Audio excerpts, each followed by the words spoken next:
আমরা আজকে নাটোর জেলার যে অভিযোগ দেওয়া হয়েছে তার সম্পর্কে আমি আজকে লিখিত বক্তব্য পাঠ করছি। নাটোর জেলার বড়াইগ্রাম উপজেলার আহমদপুর বাজারে গতকাল 28শে জুলাই সন্ধ্যায় 11টি দোকানে চাঁদাবাজির ঘটনায় জামাত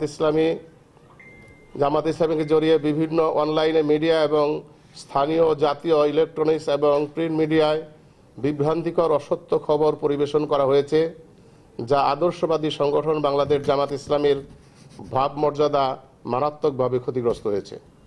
এই ঘটনার পরিপ্রেক্ষিতে বাংলাদেশ জামাত ইসলামীর বক্তব্য হচ্ছে, আহমদপুর স্থানীয় ওয়ার্ড জামাতের সভাপতি রুহুল আমিন পিতা মুজিবুর রহমান ওয়ারিশ সূত্রে উক্ত জমির মালিক। উক্ত জমির পরিমাণ 33%। এর মধ্যে 22% জমি বিক্রয় করে বাকি 11%-এর মধ্যে রোডস অ্যান্ড হাইওয়ে 4% একর করে নিয়েছে। বাকি 7% তাদের মালিকানায় রয়েছে, যা ওয়ারিশ সূত্রে প্রাপ্ত। কিন্তু উক্ত 7% জমি আহমদপুর নোয়াপাড়া গ্রামের জোয়ারি ইউনিয়নের যুব দলের সাংগঠনিক সম্পাদক দুলাল, জাহাঙ্গীর, শাহ আলম, মুতালেবগঞ্জ দীর্ঘদিন যাবৎ দখল করে রাখে। উক্ত জমি উদ্ধারের জন্য বড়াইগ্রাম থানার এসআই আমিনুলের নেতৃত্বে সালিশি বৈঠক অনুষ্ঠিত হয়। উক্ত সালিশি বিষয়টি মীমাংসার লক্ষ্যে জোয়ারি ইউনিয়নের বিএনপির সাধারণ সম্পাদক জুলহাসের নেতৃত্বে 4 সদস্য বিশিষ্ট কমিটি গঠন করা হয়। সে অনুযায়ী গত 26শে জুলাই রোজ শনিবার উক্ত জমি সার্ভের জন্য দিন ধার্য করা হয়।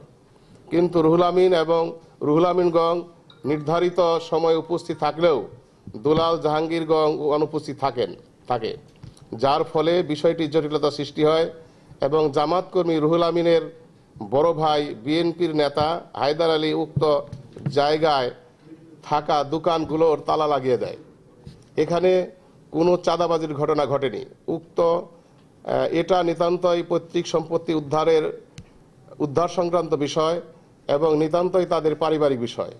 এর সাথে কোনো রাজনৈতিক দল, বিশেষ করে বাংলাদেশ জামাত ইসলামীর ন্যূনতম কোনো সম্পর্ক নেই। বাংলাদেশ জামাত ইসলামীকে জড়িয়ে যে অসত্য বিভ্রান্তিকর খবর পরিবেশন করা হয়েছে তা অত্যন্ত দুঃখজনক। বাংলাদেশ জামাত ইসলামী একটি আদর্শবাদী সংগঠন। এই সংগঠনকে জড়িয়ে যে অসত্য বিভ্রান্তিকর খবর পরিবেশন করা হয়েছে, আমি তার তীব্র নিন্দা এবং প্রতিবাদ জানাচ্ছি এবং ভবিষ্যতে এ ধরনের সংবাদ পরিবেশন করা থেকে বিরত থাকার জন্য অনুরোধ করছি। না, ঘটনা হচ্ছে যে ডেটটা করা ছিল এবং যাদেরকে আহ্বায়ক করা হয়েছিল, যে 4 জনকে দায়িত্ব দেওয়া হয়েছিল, তাদেরকে তো দায়িত্ব দিয়েছেন এবং এই বিষয়টা এসিল্যান্ড জানেন এবং থানায় বসে আমিনুলের নেতৃত্বে সালিশ হয়েছে এবং এসআই আমিনুলের পক্ষে তার উপস্থিতিতে সালিশ হয়েছে। সেখান থেকে কমিটি করে দেওয়া হয়েছে, এরা সালিশি বৈঠকের মাধ্যমে বিষয়টা সুরাহা করবেন। কোনোটা যদি অন্যায় হয়, সেটা সালিশি বৈঠক আছে বাংলাদেশে, সালিশি যে আয়োজনটা আছে, ব্যবস্থাপনা আছে, এটাকে সালিশি বৈঠকটাকে আইনের মর্যাদাই দেওয়া হয় এবং সেইটাকে সালিশি বৈঠক হওয়ার কথা ছিল 26 তারিখে শনিবার, সেখানে তারা অনুপস্থিত ছিল এবং যে বিষয়টা ঘটছে এখানে, সেটা পরবর্তীতে যেটা ঘটছে এটাই একান্তই তাদের পারিবারিক সম্পত্তি উদ্ধারের বিষয়ে। এখানে গতকালকে বক্তব্যের সময় রুহুল আমিন বক্তব্য আমরা অনলাইনের আজকের এই যে সজাগ নিউজের সেই বক্তব্যটাও সেখানে কিন্তু পরিষ্কার করেছেন যে আমরা সেখানে চাঁদাবাজির কোনো ঘটনা ঘটে নাই এবং সেখানে কোনো টাকাও চাওয়া হয় নাই এবং যদি কেউ চেয়ে থাকে, রুহুল আমিন বলছে, তাহলে আমাকে মাটির সাথে পুঁতে ফেলেন, মাটিতে পুঁতে ফেলেন আমি যদি চেয়ে থাকি। এবং এই বিষয়টা এরকম এবং হ্যাঁ, কোনো সম্পত্তি যদি দীর্ঘদিন উদ্ধার করা না হয় তাহলে সেটা তামাদি হয়ে যায় না। যদি 33% জমি থাকে, সেখান থেকে তার 7% জমি রুহুল আমিন ভাইদের হয়ে থাকে, তাহলে তো সালিশে বসে এটা সুরাহা করার সুযোগ ছিল। সেটা না করার কারণে এই ঘটনা হয়তো ঘটেছে।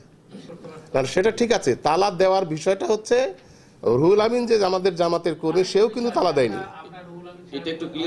আমি ক্লিয়ার করি না, সেই তালা দেওয়ার পক্ষে আমিও না এবং তালা দেওয়ার পক্ষে রুহুল আমিন তালাও দেয় নাই। তালা দিয়েছেন রুহুল আমিনের ভাই হায়দার, সে বিএনপির স্থানীয় নেতা। না, একই পরিবারে। আমি বলছি এটা রাজনৈতিক ব্যাপার নয়, এটা রুহুল আমিন এবং হায়দার এবং আরও যারা আছে তারা কিন্তু তাদের ভাই, মানে মানে তারা মানে একই মায়ের সন্তান, একই সহোদর, এবং তারা এই বিষয়টা, এটা কোনো রাজনৈতিকভাবেও এটা করা হয় নাই। এটি তাদের পৈতৃক সম্পত্তি উদ্ধারের একটা চেষ্টা। তাদের পলিসিটা তালা দেওয়াটা ভুল হতে পারে।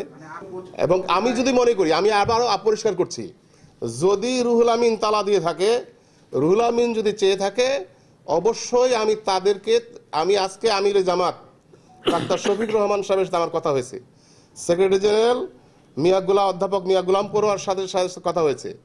আমরা যদি সামান্যতম কোনো সম্পর্ক পাই, আমরা তাদেরকে স্থায়ীভাবে বহিষ্কার করব।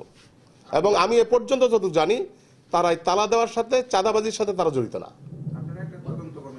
অবশ্যই আমরা দেখব। এবং আপনারা জানেন, সারা বাংলাদেশে এ পর্যন্ত কোনো চাঁদাবাজির সাথে জামাতের ঘটনা, জামাতের কোনো নেতৃবৃন্দ জড়িত আছে এরকম কোনো সম্পর্ক খুঁজে পাওয়া যায় নাই। আমরা এটাকে স্পষ্ট করতে চাই, আমরা এটাকে এই সাথে আমরা কোনোভাবেই আমরা একটু প্রশ্রয় দেওয়ার সুযোগ নাই।